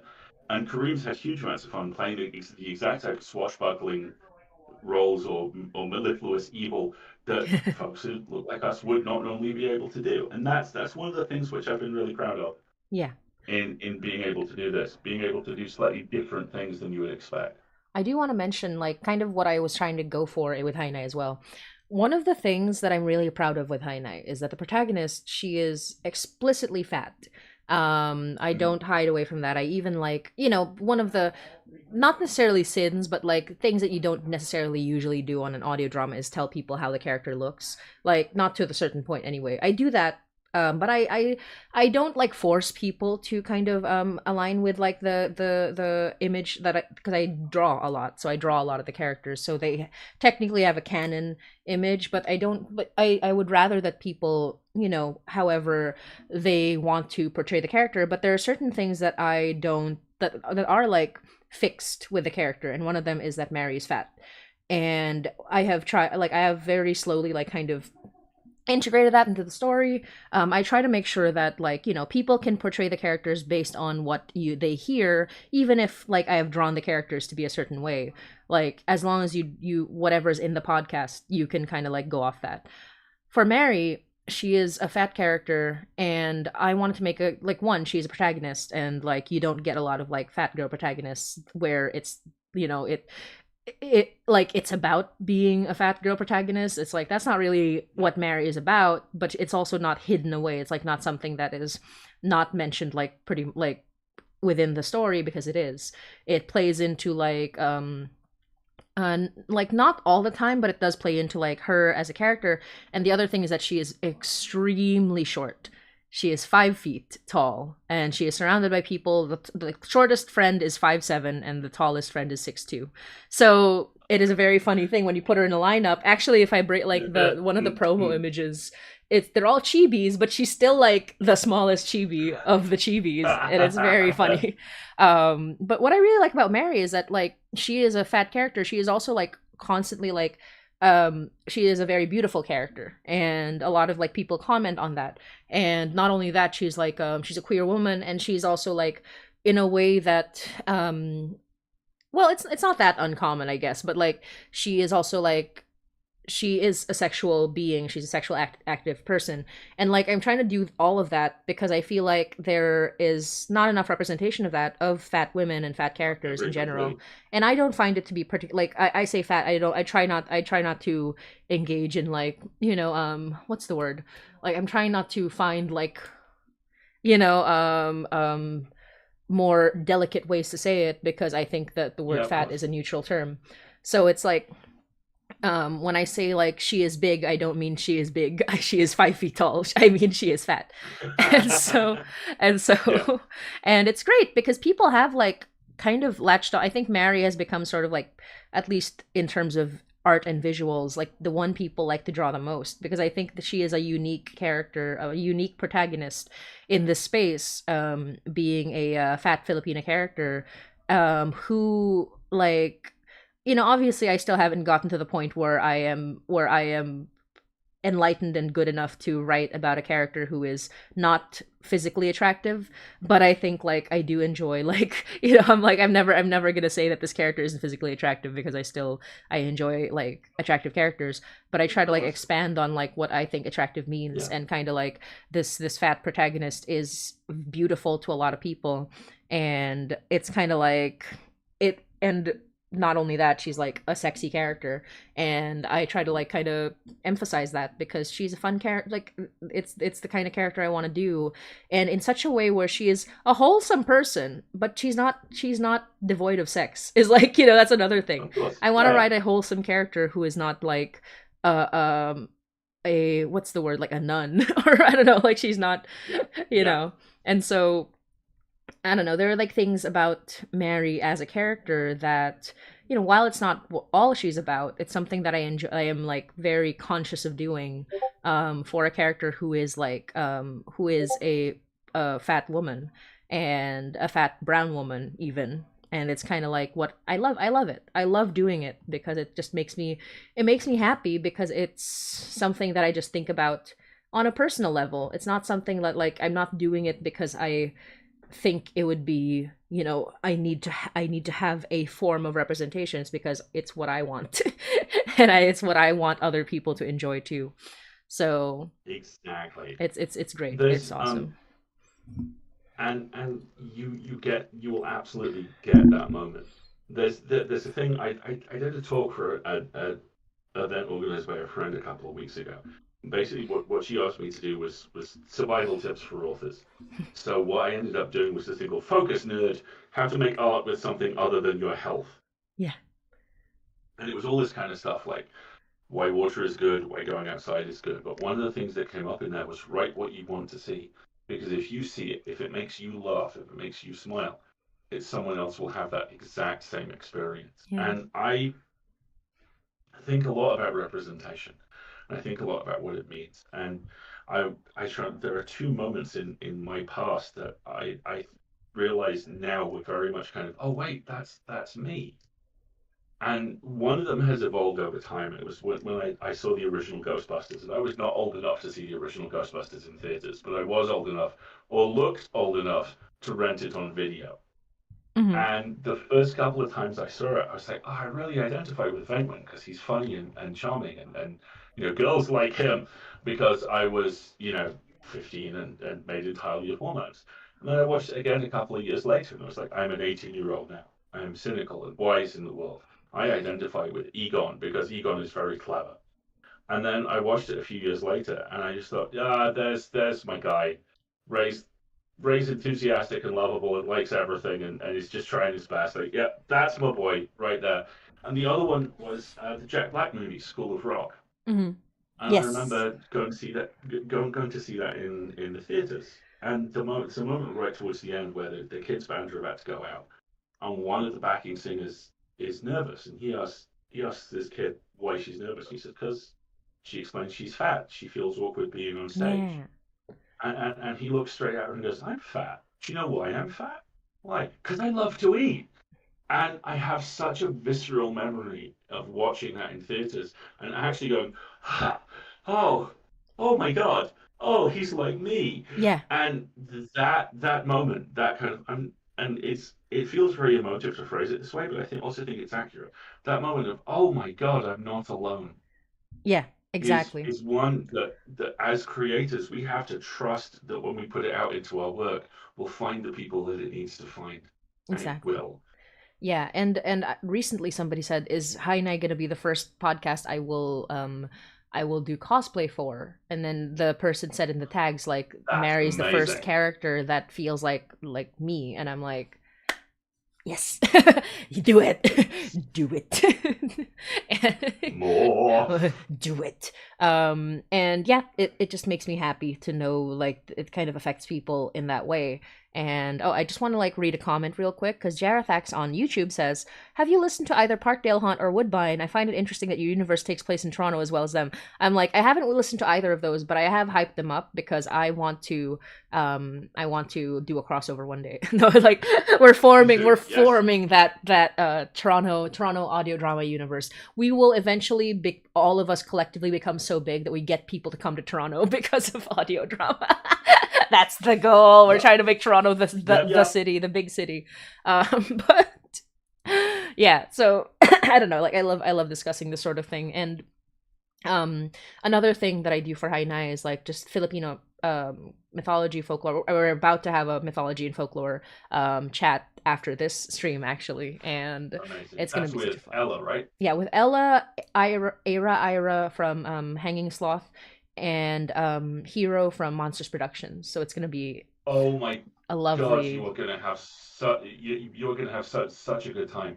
That is not a conversation you will have to steer. Just very gently put them back on topic every now and again. It's awesome. Two Well, of I your mean, favorite I'm people. probably They're gonna go really, off really cool. topic as much as they are, but yeah, no, it's gonna be awesome. And at the end of that, because basically because it's late in the UK and everyone's from the UK, I'm gonna spend the last hour talking about Tagalog mythology, which is Filipino mythology but specific to the region that I come from, and because there's a lot of mythology in the Philippines, not all of which I know, but I did like get very into Tagalog mythology, and even though it's still very subtle in the story for now, it is part of Hainai. Mary talks about how her nanay, her mother, is a babaylan or a shaman, and like she, but in an interesting way, Mary's gods are different from her gods because her nanay is Bisaya, which is a different region in the Philippines, so her gods are Bisaya. Whereas Mary's gods are Tagalog because her tatay or her dad's gods are Tagalog. And so even in this very close knit sort of like, and her nanay taught her everything she knows, the gods are different. And so I want to talk about that. I'm going to talk about that in the mythology stream. It's going to be really fun because Tagalog gods are like my jam. I made a graph of Tagalog god a family tree on MS Paint when I was in high school, and Incredible. when you search Tagalog gods on Google, it'll still come up. I'm really embarrassed about it, but I'm also like, people still use it as a resource, and I made that in MS Paint. It is so like, good God.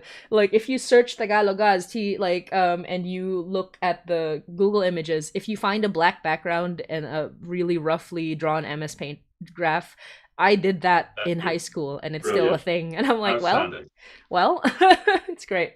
But yeah, so like I love doing a little bit of like that representation, but in sort of a, because I've always done it, like not necessarily because representation, we want to have blah blah blah blah, but more because it has been my interest, and I always want to like bring my interest to other people. And Philippine mythology and folklore has always been one of the most interesting things that I wish more people knew about, and in order to make more people know about it, I'm going to talk about it. So that is really something I'm aiming for. That's how you go to do it. And Ari Boop says, Tressa was my first experience with that mythology. Exactly. So Tressa is a comic book from the Philippines. I actually have it here. It became really big. It is about a supernatural detective. Well, I call her a detective. She is like, actually, when we describe her as a supernatural detective, it starts out that way. But then the more the story goes, you find out she is not a supernatural detective. She's a supernatural crime lord. Or anti-crime lord. Okay. So this is like Trece. She's like an anti-crime lord. She's kind of like, her family has been doing this for generations, and she keeps everyone in line. And that's her whole story. Like, this is her. Oh, that looks cool as hell. Yeah, it's super great. They did publish it internationally, and it has a Netflix series. So if you want a nice short like little anime, Filipino anime, Trece is a big inspiration of mine.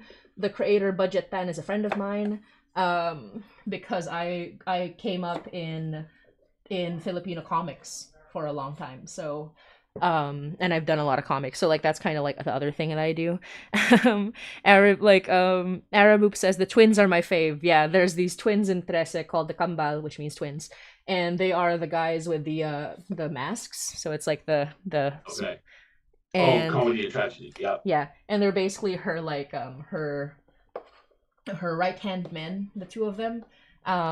They are hilarious, flirty, kind of just like one of them is like so serious, and the other one is just like a jokester.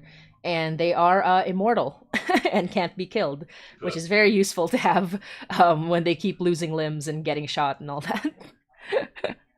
It's a good one. You should watch that essay on Netflix. It's great. Because I'm always gonna tell people more Filipino mythology things. I want Hainai to be one of the bigger ones. So that's why I'm like trying to make it happen. But there are a lot of big Philippine mythology stories now, which I'm so happy about because that's kind of like my whole jam. Hehe. Highly recommend. Let me just take a drink of water. I will check that out. Ari Boop says, Hainai animated series when? I don't know, maybe. I would love to, like, in the very least, so I could get back into animation because I haven't had a job in a year and a half. So, as an animator, as a 2D animator, but yeah, we're kind of on the last 15 minutes, and oh gosh, this has been an awesome. Oh, I did it again. I forgot. I forgot to say the reason we're doing this stream is because I'm trying to raise money for Heine. No, we're doing this stream so I can hang out with my friend Alasdair. No.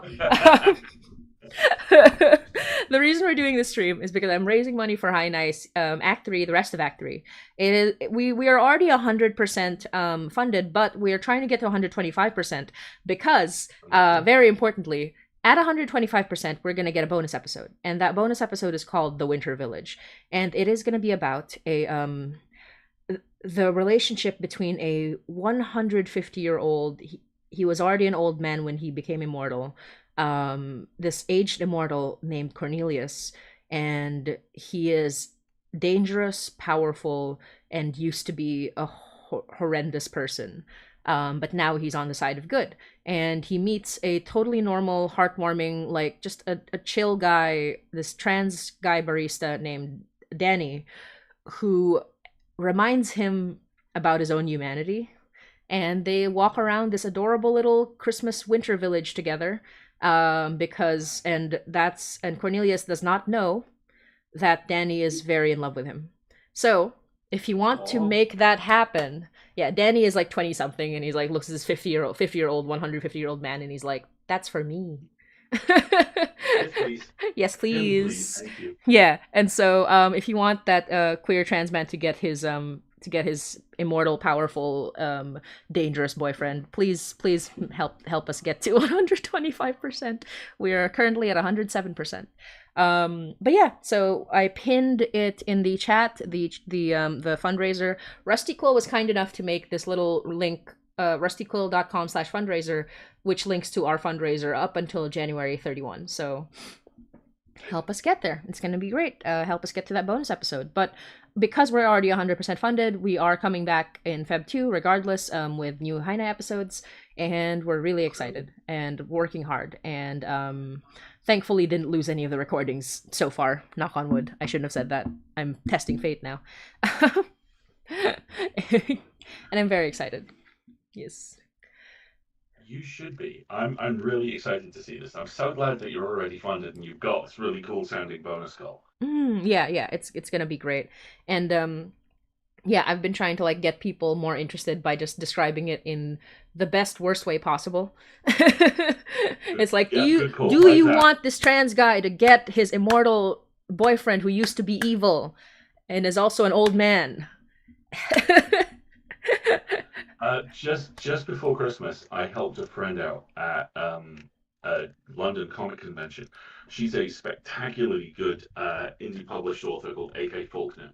Mm-hmm. And she does this series called Inheritance, which is basically about a San Francisco florist who is a not especially recovered coke addict, and also has incredible kind of pagan god gifted abilities.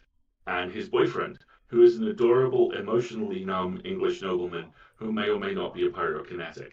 And it's basically what would happen if you fired the X-Men sideways through a meat cube. She's Ah. done 10, it's so cool. She's done 10 books so far, 25 are planned. And she got a stall at MCM in London and basically said, "You've had problems dealing with having those times at MCM. Do you want to sit next to me for 6 hours and sell books?" And I was like, "Yeah, Yeah. sure, why not?" And it went incredibly well. And one of the big reasons it went incredibly well was my AK, my buddy, has their pitch down to a fine art. And I got to watch them for 6 hours, watch people walk past on their way to other stalls, just yell, "Excuse me, do you like trauma?" And seriously, like 8 out of 10 people went, "Trauma?" One person went, "Go on." And the 10th was already at the stall. They were just busy all the time, and it was because of exactly what you described. That describe it in a way which feels completely awful, but is actually very specific. Exactly. People love that. They Yeah. love that kind of stuff. Exactly. I always do my best. It's like, here, do you want a podcast about a Filipino immigrant who has to deal with supernatural threats like it's just another Tuesday because she grew up with them? Do you know that thing where they have like a character who is like usually not white who comes into a horror movie and leaves before fixing the problem for some reason, even though they know how to fix the problem? What if she's the protagonist? That's kind of what Hainai is.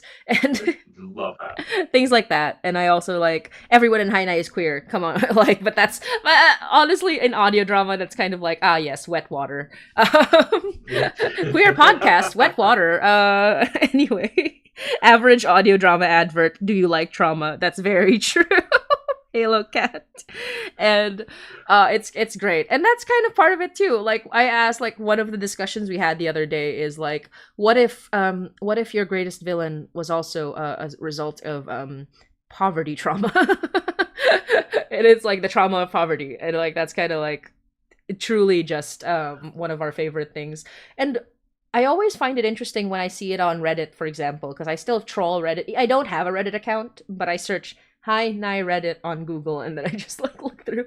But one of the things I found that was super interesting, somebody was asking, I love horror, like they were saying, I love horror podcasts, but a lot of them are kind of mean to their characters. And I'm like, that's true, but like in a fun way, but that's That's true. And I'm like, fair. yeah, Yeah. and they're like, and while it's interesting for the story, are there any podcasts where they're a lot kinder and like there's more of a kindness, more of a warmth, and more of like a connection between characters? And somebody suggested Hainai, and I was like, you're right though, because I think of like because Hainai is You inspired really by the are. Magnus Archives, but it's almost like the anti Magnus Archives, not because I don't like the Magnus Archives, but because I'm kind of like, being that I'm so open about being inspired by it, I try not to, have too many like similarities other than, the sound, because it's like, the old school sort of like tape recorder phone call sound is one of the things that I love to do. And of course, like the format is kind of like a little bit of Monster of the Week with an overarching plot. So like those are two things I take from Magnus. But everything else is like Magnus is one of those bureaucratic workplace environments where people don't really like each other and only appreciate each other after they're gone kind of situation. Whereas this is like a friend group. It's a friend group and a found family, and also there are aspects of the Magnus Archives that just um, a little colder, whereas Hainai is like full of warmth, but it doesn't.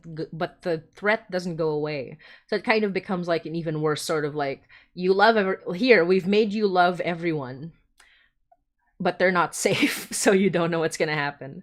They love each other, Uh, and you love them, but what do you think is gonna happen? And yeah, so it's I, it's I, it's a I situation. love I, I love that model, and I love how I'm seeing that model start to come to the surface in so many different spots. We are most of the way through Arcane season 2 Ooh. now, having shotgunned all of season 1 as well to remind ourselves of who everyone was. And the thing I'm really responding to about it, and even with season 2, because season 2 makes some quite wacky pacing choices, is that kind of twofold thing of no one's the villain, everyone's the villain, and Mm. you like all of these people, and pretty much all of them are on the same page, and not all of them are going to make it. Oh yeah. And coming from that kind of very grounded, compassionate base means you can go to the cold places and it hits harder, I would say. Yeah, exactly. And I feel as well. It's like Haina is not necessarily like it's comes from my own feelings of the world can't like the world is full of like darkness and cruelty. And so but everyone finds like days and times and people to be happy with and love and like kind of like feel, and that's kind of what I feel about Hainai. And one of the things that I've mentioned, which plays a, even though it's not in every episode, it plays a huge role in like what Hainai is that these characters, while they can deal with supernatural threats kind of not easily, but like with knowing that they can deal with them, what they can't deal with is like the real life fascism that led them to where they are. Two of our characters are immigrants, and both of them were immigrated because they had to deal with fascist attacks on their families. And so like both of them and they kind of relate to each other in that way. And that is kind of how, and then we go from this like just like, and they're both powerful characters. They have magic. They are basically like some of them almost to a godlike level, but they can't fix that. And it's kind of like that's the thing they can't fix is just fascism in their country. And so it becomes like an interesting dynamic of what can we fix and what can we do, and that's kind of like what they're trying to do, because in some ways dealing with horrific supernatural events is an escapism for them. Much, and it's a very Filipino thought where it's like we love horror stories because our entire lives are horror stories, living with corruption and like fascism and just like a whole mess of things. But Filipinos love a good monster story. They love a good ghost story. And it's just a matter of like, because the world is kind of horrific, it's fun to tell a funny little ghost story. You know, it's fun. It's great. And I just like, okay, I just love to do it. And we are heading into the last 5 minutes. I just want to read a couple of comments before we go. Yeah, of course. And one of them is Ari Boop says, I mean, every audio drama I listen to is one, gay horror, and two, M's main character dies multiple times. Fair. Auto Defenestrate says, I've said I can just see the video essay thumbnail on the history of queerness in audio dramas. Why is horror so gay? Yeah, eventually those will happen. And yeah, oh, did you have anything like else to add? I think we're gonna like kind of wind down so I can enter my next stream. Of course. And I obviously I want to be respectful of your time because you're jumping straight back in at the top of the hour. Yeah. Really, just two things. Firstly, I agree with everything you said, because you're incredibly good at this, and you've nailed the fundamental thing, which I think so many people struggle to find with horror, which is horror is fundamentally hopeful. It's a genre about survival, Yes. and it's a genre about being tested to the limits, but not further than the limits. And I love how much your work embodies that. And also, obviously, as you're kind of wrapping up for the next stream, just it's been it's always great hanging out with you. It's always great working with you. This has been a delight. And if people want to see see what else I do, the best place to find me is alasdairstewart.com, which is ALASD as in Derek, AIRSTUART.com, and there'll be links to the full lid on there, my blog's on there, and my card is. All the links to my socials are around there as well, so it should be easy to find. Yeah, awesome. And yeah, like you can email me those links so I can add them to the description after in the VOD. Yeah, of course. Which would be I'll awesome. do that as soon as we're off. Thank you so much. And yeah, thank you for Thank you, I buddy. would love to just chat with you all the time. I would love to just do more of these just for an excuse to like hang out with you, because you are a lovely love that. person. I love chatting with you about things. Like we literally went on like 10,000 different tangents, and I love it. Love every one of them.